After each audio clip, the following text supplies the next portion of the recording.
Bonjour, donc nous sommes dans la partie description de données. On va voir le tableau des unités magasins.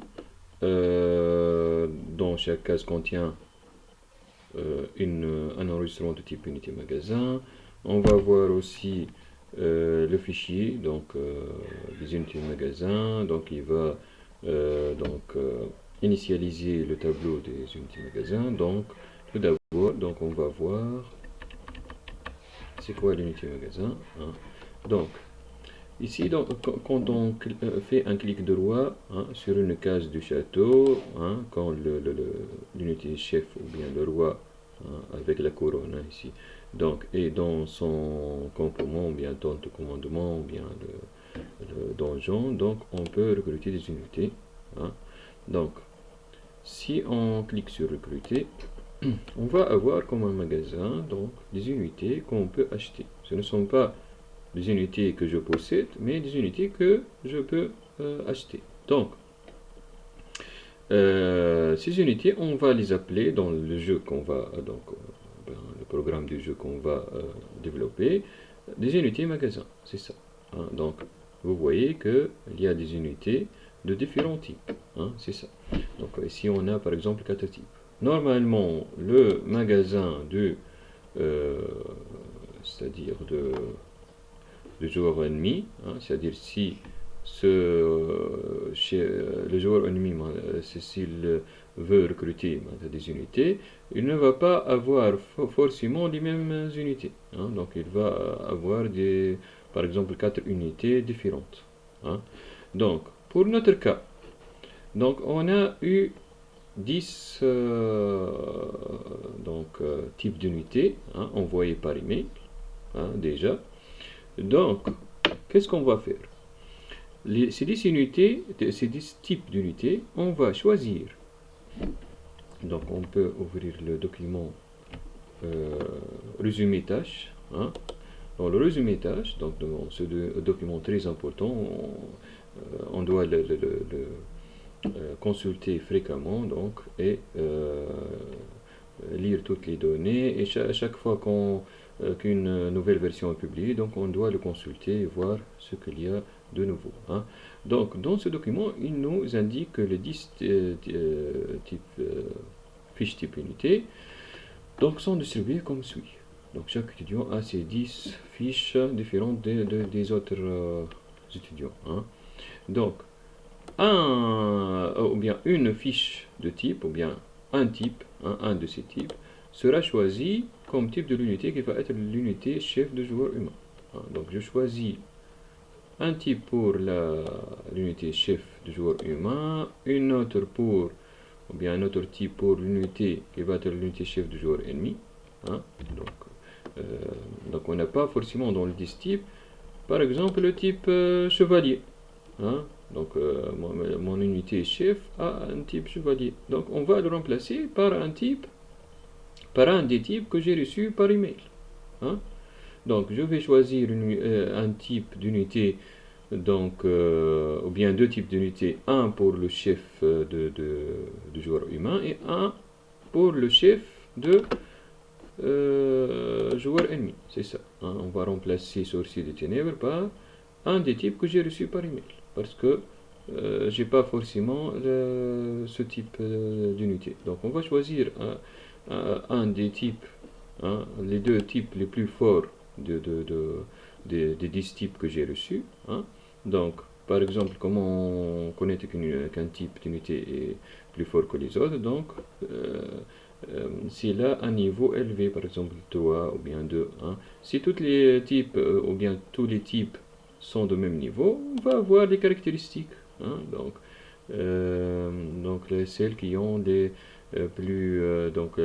attaques les plus qui causent le plus de dégâts et nombre de frappes qui ont le nombre de frappes le plus élevé, etc., hein, qui ont une vitalité qui est plus élevée que les autres, etc., hein. Donc on va voir les caractéristiques, c'est ça. Donc on choisit un pour l'unité chef de joueur humain et l'autre pour l'unité chef de joueur ennemi. Donc il en reste 8. Les 8 vont être distribués de la façon suivante. On va choisir 4 types pour le joueur humain.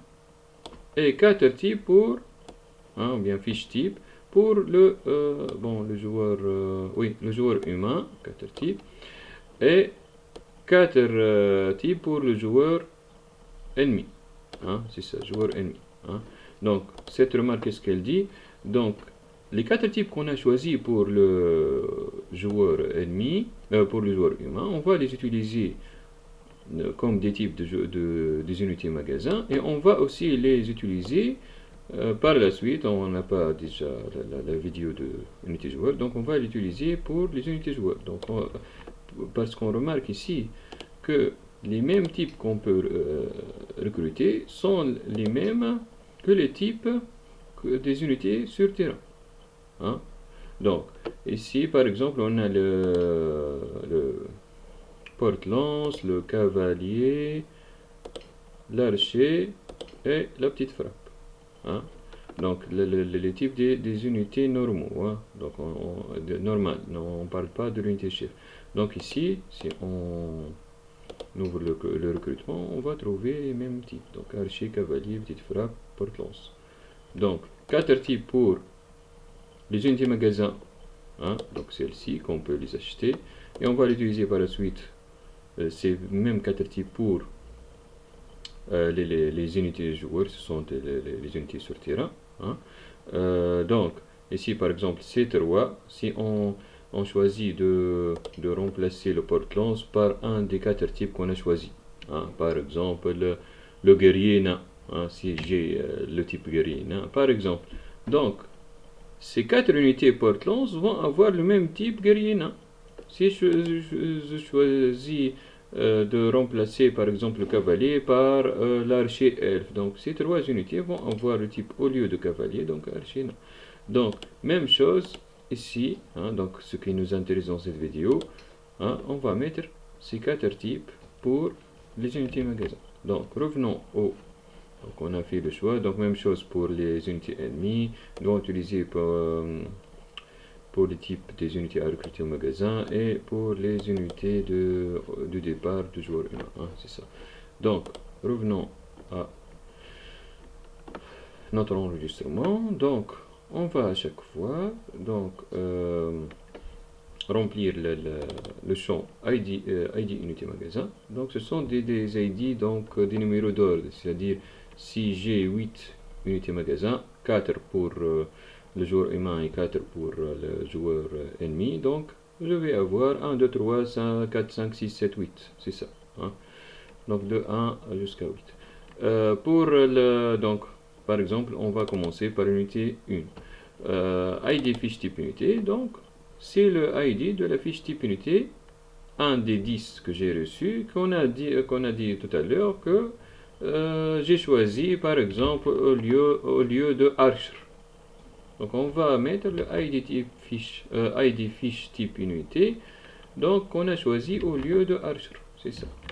Donc on va la mettre, puis je vais mettre le ID joueur autorisé, c'est-à-dire le joueur autorisé à acheter cette unité. Donc normalement les 4 premiers je vais mettre le joueur 1, humain, et les 4 derniers je vais mettre le joueur 2. 4 pour le joueur humain et 4 pour le joueur ennemi. Donc qu'est-ce qu'il y a d'autre? Oui, je vais donc présenter un exemple de ligne. Donc ici par exemple une des 8 lignes, par exemple, si on va remplir les 8 lignes, donc va être l'ID c'est 1, l'ID fiche type unité c'est 20, par exemple j'ai pris 20 au lieu de Archer, donc 20, et l'ID joueur c'est 1, donc cette unité va donc être affichée dans le magasin